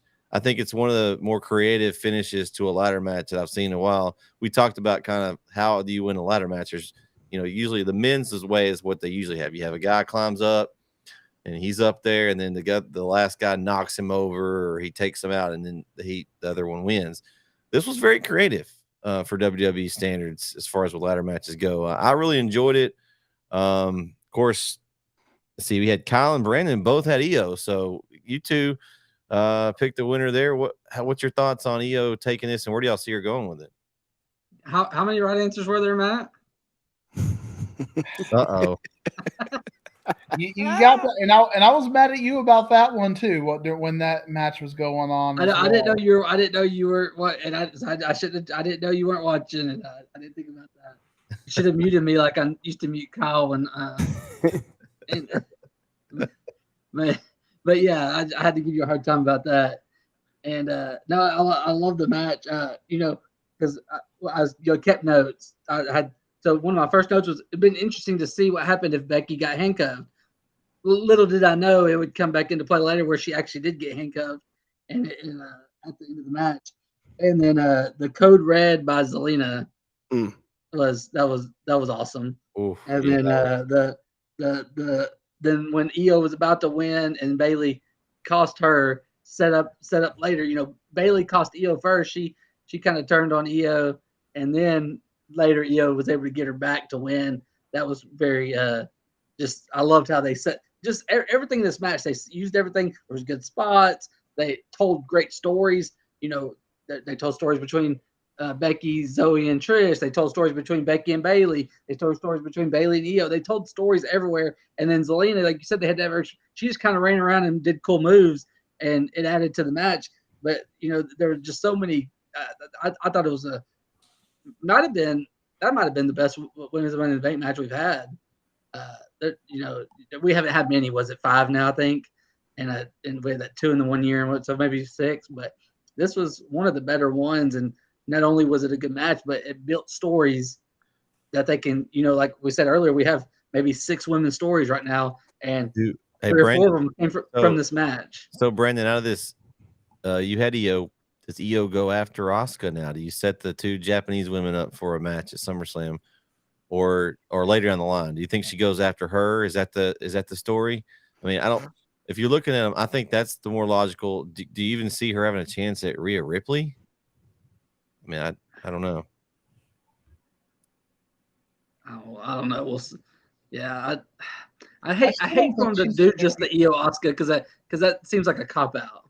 Yeah, we just haven't seen them go at it really. They kind of kept them separate this whole time, really.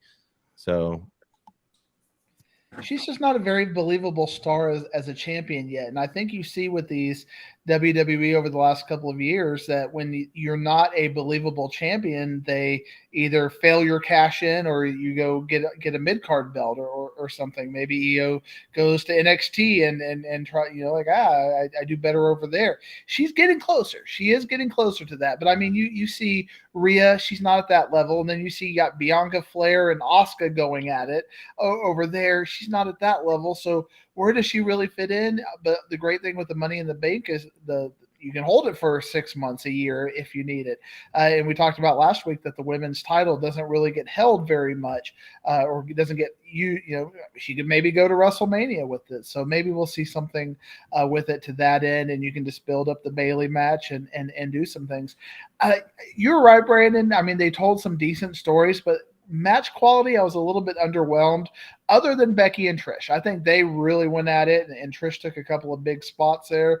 But the rest of the match, I mean, I was kind of underwhelmed by it. But again, I get with ladder matches, you can't always have these spectacular 5-star matches when it comes to that.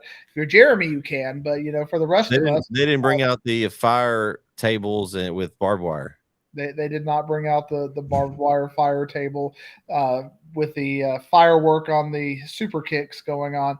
But with these people, the story needed to be there, and you're absolutely right, Brandon, that they told the story. So as far as storytelling goes in a match, it was up there, but match quality, I was a little underwhelmed. Did you like the way it finished though? Yeah, like you said, creative way of doing that there. But again, I was mad that Io Sky won because y'all picked it, and I was, I was with you. Sorry, you should have went away from anything that I picked. You should have went opposite this pay-per-view, Matt. Sorry.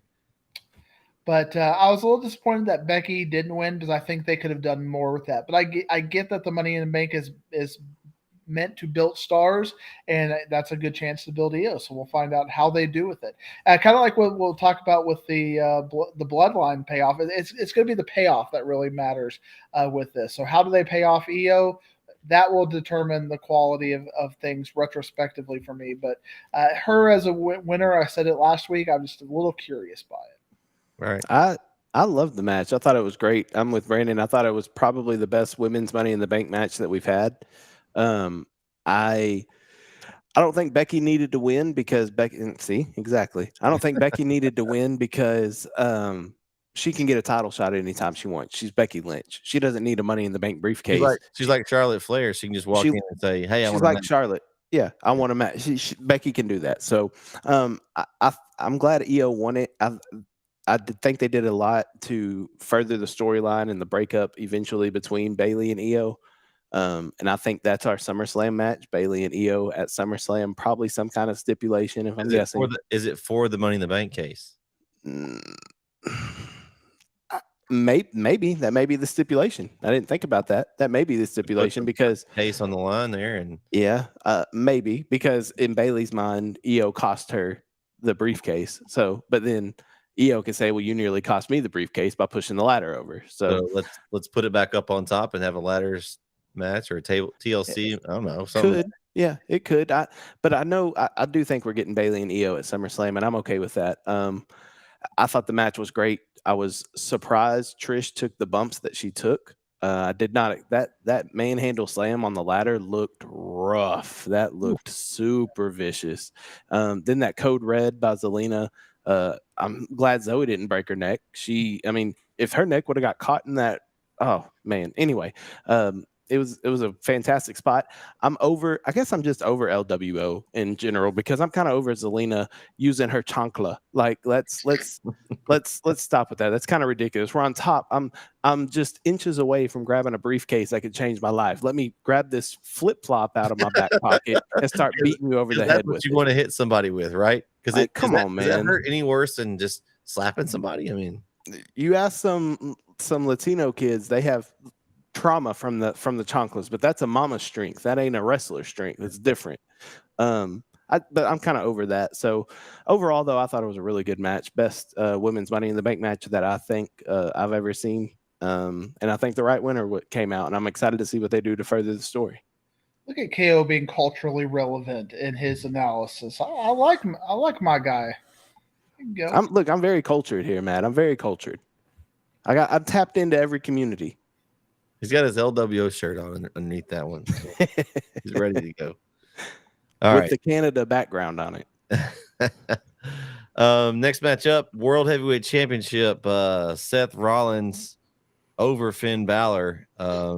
Another one that I was with Jeremy on this one. You guys all had Seth winning. I knew once I lost the LA Knight, because we kind of talked about where we thought it was going with if Damian Priest won, then probably he was going to come out and cause some kind of something with either he was going to try to cash in or he was going to be out there and interfere, and he was. He kind of distracted Finn there. Finn, he kind of, acted like he was going to run the ring. Finn looked at him like, "What are you doing?" Delayed his coup de grace. Can I just say, I'm sick of all that. I'm sick of all that from everybody. It makes the people in the ring look like complete and total buffoons. Like, who cares if he stands up? Finish the match.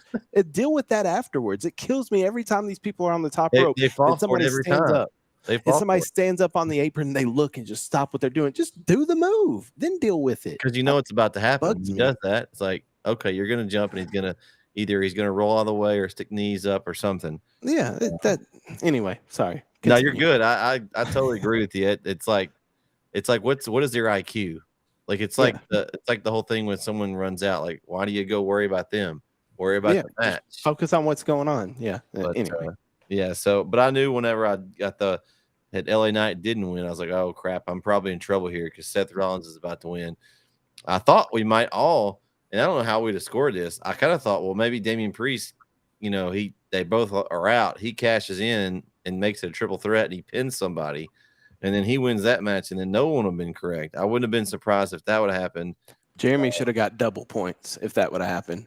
Yeah, I wanted to see that happen, so we would give him that extra credit point that you wanted to give Brandon from Forbidden Door. But I overall I thought the match was solid. Rollins and Finn can both go. There were some cool spots in there, but I mean it was kind of predictable once the other match happened to me. I was very concerned at that point. I was like, that's when I knew my night, when it started off that badly, I knew it was going to be a rough one. Did not expect the ending match to go the way, which we're going to talk about that next, but I knew my night was going to be rough. But I thought the match in itself, though, fantastic match. I wish it would have ended without the Damian Priest thing. I didn't like that part of it. But either way, Seth Rollins retains. What do you guys think? I actually disagree a little bit. I was actually kind of underwhelmed with this match. Like, I think it's a more too, like, I maybe have too high of expectations or such high expectations for a Seth and Finn match. I expect it. Most time when they're in there together, it's great. But now, just this time, I actually thought it was a bottom half match on the card. I mean, I don't think it was, well, it's definitely not as good as the main event, and it wasn't as good as the 2 Money in the Bank matches. And then, so then it's right there. It's right there in the middle with some of the others. But I thought this was probably about the same as Cody and Dom. It's weird because it was Seth and Finn, but the only the best part of it I thought was the ending with the Dom and Finn tease, and then how they carried that over on Monday. But the match itself kind of actually underwhelmed me. I guess considering who was in there. Man, you compared that to the Cody Rhodes and Dominic Mysterio. Brandon, that's like I'm with him. I think I was very underwhelmed with the match as well. Especially with the build, how they said, this match is 7 years in the making. Finn Balor coming back, blah blah. Well, it didn't have that big fight feel to me. And it could have been I was turned off after listening to the woes from Seth Rollins for 5 minutes straight. That could have been part of it. But I'm like Brandon. I was expecting a little more between the two. Seth and Finn are fantastic in the ring, and they're great together. And I thought the build up to the match was pretty decent, but the match was just underwhelming to me. I feel like it could have been. I don't think it deserved the lead-in spot to the main event. I think you could have put that, after the women's tag team match, and that'd have been cool with it being in that area. But underwhelmed with the match. Figured Seth was going to win. That it was predictable. I'm interested to see. It would have been interesting if for a brief second I thought that Finn was going to, after the 2 coup de grace on Seth, and then he got in the ring. I thought he was about to pin him, and then Damian was going to cash in on Finn. I was like, oh, okay, now we're going to have a little. But when that didn't happen, I figured Seth had it, and it was predictable, and I was a little underwhelmed. If you'll allow me to put my professor hat on for a second, I'm going to do a little bit of teaching right here. There's a theory in psychology called adaptation level theory, and it's also referred to as the hedonic treadmill. And it kind of explains why we as a society take things for granted ultimately. We get used to things. We're all used to cell phones. Cell phones 50 years ago, ooh, this would be huge. But we're all used to it, and we all take it for granted as far as that goes. And you two kind of sound like that kind of, with Finn and Seth, that you just kind of take their quality of matches for granted because you're used to it, and you needed something else. You needed a little bit of more of a stimulus. You needed a cage match. You needed, a false count anywhere match. You needed something to sports entertain you more than just a regular wrestling match. But to this end, I actually agree with you, and I think the WWE needs to understand that and needs to understand how to kind of push boundaries, because in a lot of trilogies, you see that kind of that first match being regular, the second match going on is, maybe a fight, and then the third match is the blow off kind of match. There's nothing here. It's just a nice wrestling match. It's kind of the same thing with Seth and AJ Styles from Night of Champions. It was going to be a good match, but you're just waiting for a little bit more. And at least we got a little bit of a story with the Judgment Day dissolution happening as part of that. But 3-star match, but that's we want more. I think I would have given it 2.5, but I was gonna say 2. Yeah. I mean, I didn't think it was the greatest match. I thought it was a solid match for them. I enjoyed it, but you didn't think we'd all be this against it, did you? I did not. I didn't. But honestly, when you compared it to Mysterio Rhodes, I think that's too low. I mean, if you're gonna pick a match to see, you're telling me you would have picked to watch Dirty Dom go against Cody Rhodes versus. No, I would have chosen Finn and Seth. Yeah, but afterwards, there wasn't, I felt the same way after both of them. I wouldn't want to go watch either one of them back. Well, at least you knew that you didn't know the outcomes certainly in that one. I mean, at least you could have seen Finn win. Dom wasn't winning, so to me that's a bathroom break match to me. Dom could have won with interference from Brock. I don't know that they would. I don't know that they'd still do that. They say that for Monday.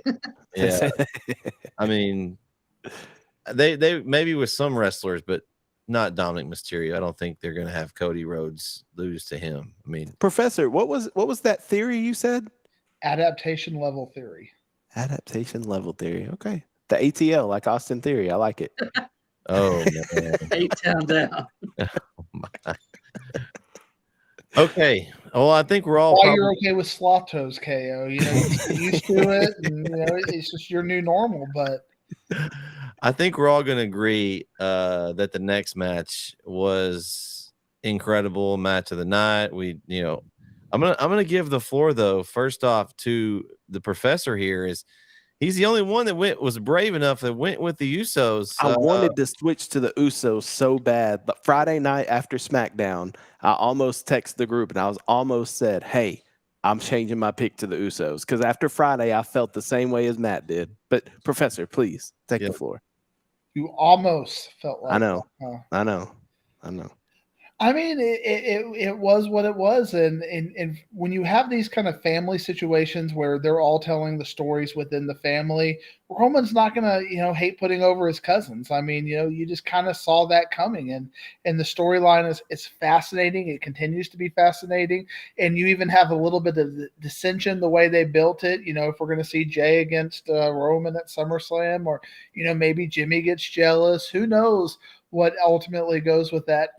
Very much like the AEW 5-star match, I was a little bit turned off at all of the super finishers and kicking out of all of those kind of things. At some point, a finisher has to be a finisher. There was that one scene where there was, there was a Superman punch and he hits the ropes and, he does a super kick. And then we have another, at what point are we just all going to die, as far as it goes? But I get if we're suspending disbelief that is part of the joy of it. But in many ways, it was kind of a squash match for a while. I mean, the Usos just got no offense for about 20 to 30 minutes, it felt like at times. So again, with these matches, I'm more impressed by the storytelling than the actual quality of the match. But the story, again, just continues to captivate me. They left 55 minutes. I remember looking at the little timer, and there's 55 minutes left, and they're just starting out. And I was like, well, they're going to spend 15 minutes coming out. But they told the story. I mean, they had a good 40-minute match, but the match, it kind of drug on it for a little while. So match quality, a little underwhelmed. Storyline, 5 stars for the story. Go ahead, Kyle. Go ahead, Kyle. I think it was a typical Roman Reigns match at the beginning. That's how Roman's matches are. They're very slow, very methodical, and he's kind of picking apart the opponent. I think that's just kind of what you come to expect out of a Roman Reigns match. He's gonna start out slow, but once it catches that next gear, it really picks up. I'm with you. The storyline is I'm still intrigued. This is the best thing on TV. I think on either brand, WWE or AEW. I think this is the best storyline going on TV, period. the payoff is going to be that we kind of got a payoff this past weekend with Jay pinning Roman for the first time in 3.5 years. I think the problem with that is now whoever takes the title off of Roman, if it's not Jay, if Cody takes the title, it's lessened a little bit because now Roman's already been pinned. If you're going to do it, do both at the same time. Have the pin streak go away and the title streak go away at the same time, not separate. I don't like them separating it. But other than that, I think it was a fantastic match. It was what we expected. They're all family. They're going to work well together in the ring. I kind of expected Solo to be a little more I don't know how to put it. I thought we'd see Roman and Solo clash a little more, when at the end of the match, when Roman was in disbelief, Solo just flipped the switch and went into another gear. Was like, I'll handle this myself. Like, I'll just do it. That was kind of a surprise to me, but I think it was the right outcome. Like I said, after watching SmackDown Friday, I wanted to change my pick because the vibe on Friday night was just like, the Usos are going to win and Roman's getting pinned. So interested to see what they do at SummerSlam. I think we get Roman and Jay for the title at SummerSlam, but I don't think Roman loses the title at SummerSlam. I don't think he loses it to Jay at SummerSlam. I think there's another layer that we're going to get at SummerSlam, but that's my prediction early. I thought this was, both y'all made great points, and I agree with a lot of it too. And I thought this was pure cinema, and like Matt and Kyle said, not the match part, just, the match is another match, but the story that they told inside of it made it seem like the coolest match ever, because everything had you kind of hanging and just like, what's going to happen next? And, like Matt said, yeah, sometimes those all the moves and the false finishes stuff get a little too much, but the way the story they told with it is, the Romans stacking them up, and then they kick it out, and because Solo left the ring oh, it's over. They did this cool, the Samoan spike into the spear, into the stack them up. It's over, and then and then the one where Jay was done, and not only does he kick, he gets out, but he low blows them too, like the accidental low blow, and it the same thing Roman did to Jay back at Clash or Night of Champions in 2020 or something like that. Same exact thing. Yeah, and this is one of the first times where WWE's called back on stuff from multiple years, and just this is the best story they've maybe ever told. And I was actually kind of shocked that Roman hadn't lost since hadn't been pinned since December 2019. You watch it every week, but you don't realize it. But like you said, Kyle, is hey, you don't know if you would have had it done. But now, having done that, because earlier, Jeremy was saying about maybe not believing Jay as a champion or whatever. But at least now they give you that hey, he's beaten Roman. He can do it, whether he does it or not. But like you said, you want it to be the first time. Or at least now we have that kind of sense of Jay could do it. And then one more thing, we talk about songs and stuff. I loved afterwards the crowd singing the Uso song, and and it kind of got to Jay and Jimmy. They kind of choked them up. It was like they just won. They just won the title at WrestleMania. That's why I don't know if one of them would be the one to beat Roman, because this seemed like their title match. That seemed like their Universal Championship on Saturday night or Saturday afternoon. Is that seemed like their Super Bowl, and that might be their moment where it could be someone else that eventually takes it from Roman. Well, and the last person to pin Roman Reigns is our friend, the lone wolf, Baron Corbin, which is, it shows how far Roman Reigns has come in the last 3.5 years. And how far Baron Corbin has fallen to bum-ass Corbin. Well, and y'all are dead on correct. I mean, the story in this is intriguing to me. I kind of, the main reason why I thought maybe that Roman would win this one is I thought maybe they would pay off the win at SummerSlam. Now, I almost expect somebody then at this point, we talked a little bit about this earlier. They need to interject a new body in this storyline if they're going to continue it, because you can only have this match back and forth. Yeah, they're going to have Jay and Roman probably now, which you can do that now. Okay, now he's beat him. Right-hand man's going to challenge the head of the table. I'm interested in this travel court tomorrow night. I'm really I'm excited about watching that. who's going to show up? Yeah. Is The Rock going to show up? I doubt it. Doubt it. But somebody, you could have Rikishi show up. You could have several people show up. That's part of their Alpha and Sika. They could show up. So is somebody going to show up to add something as far as to fuel this? Because if they could add a body here and keep adding people, they could continue to tell this if they can add bodies and have reasons to.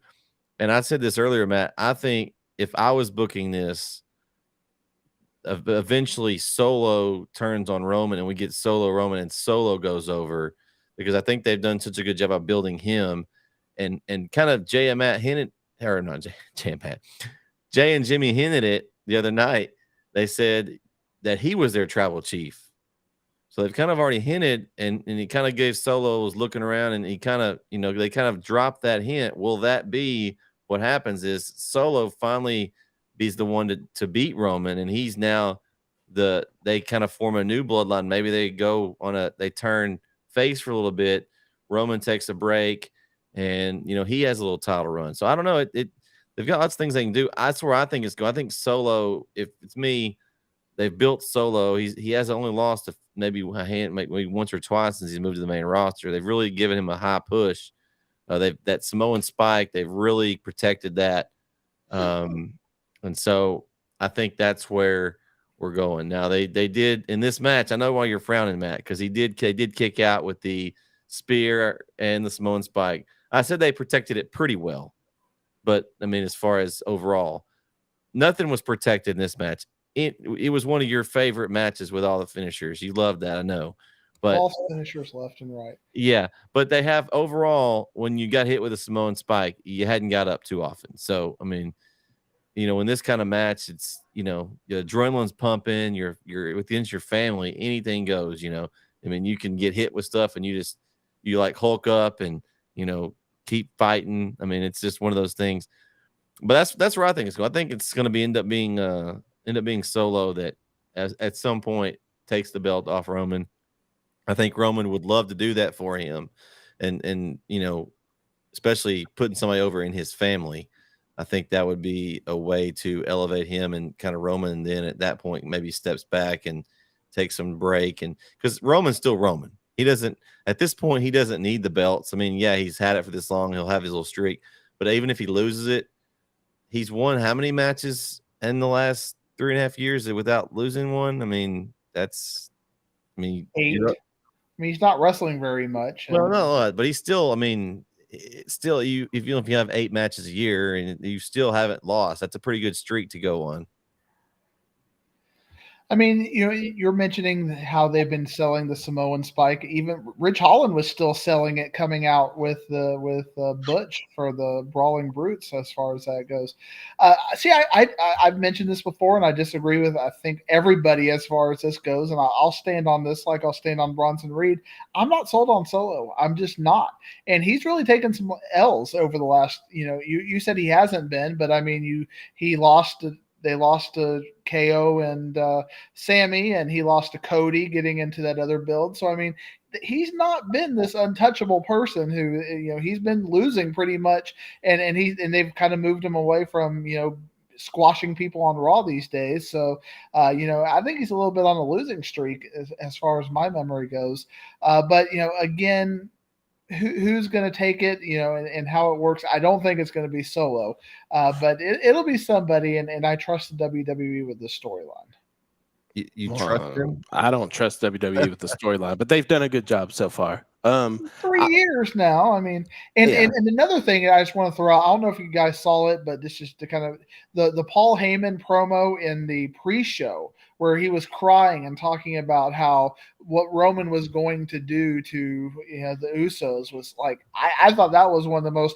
I was starting to feel at that point, oh, I'm wrong, because they've made it like Roman is going to destroy them and he's going to feel bad about it, but he's going to do it, and that's been very similar to what Roman has done. Like, Roman's going to turn on that temper, and Roman's got the temper, and they've had that as a storyline a little bit. When that temper kicks in, and that was the storyline they told at the Royal Rumble with KO.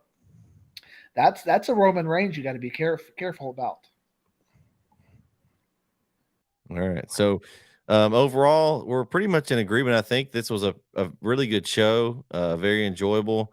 I think we got a little bit of a break. I think I think the next pay-per-view is it SummerSlam? I think SummerSlam, August 5th. Yeah, Yep. so we got a little bit of time between. So it'll be interesting to see where some storylines go between now and then. We've got lots of things, and hopefully we'll be able to get together soon. And then everybody's gonna get the rest of the month almost off here. Anybody got any big plans? I know Kyle's off for a few days. Brandon's had a few weeks. Matt, what's your schedule looking like?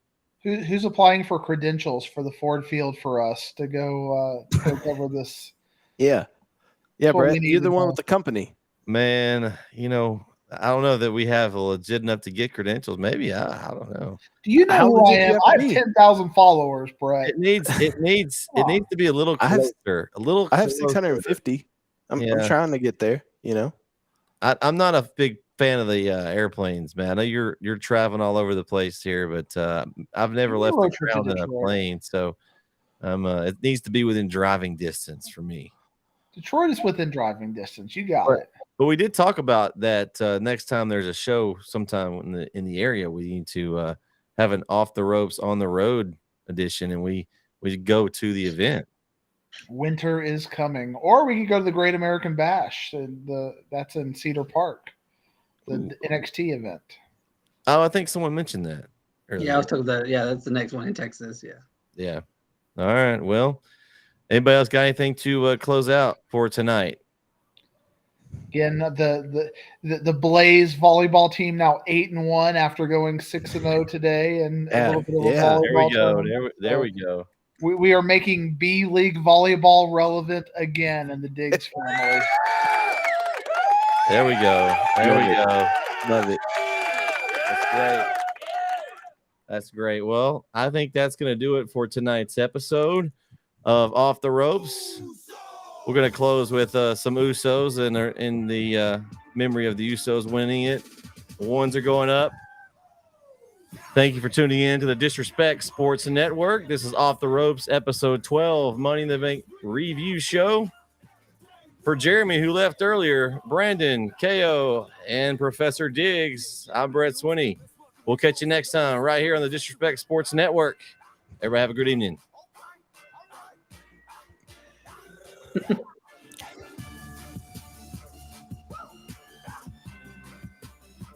Hey, let's get it, Oos. It's not paranoia, it's the Usos. Yeah. Let's go, Oos. Down 6. Day 1 ish, yeah, down 6. Day 1 ish, we be down 6. Day 1.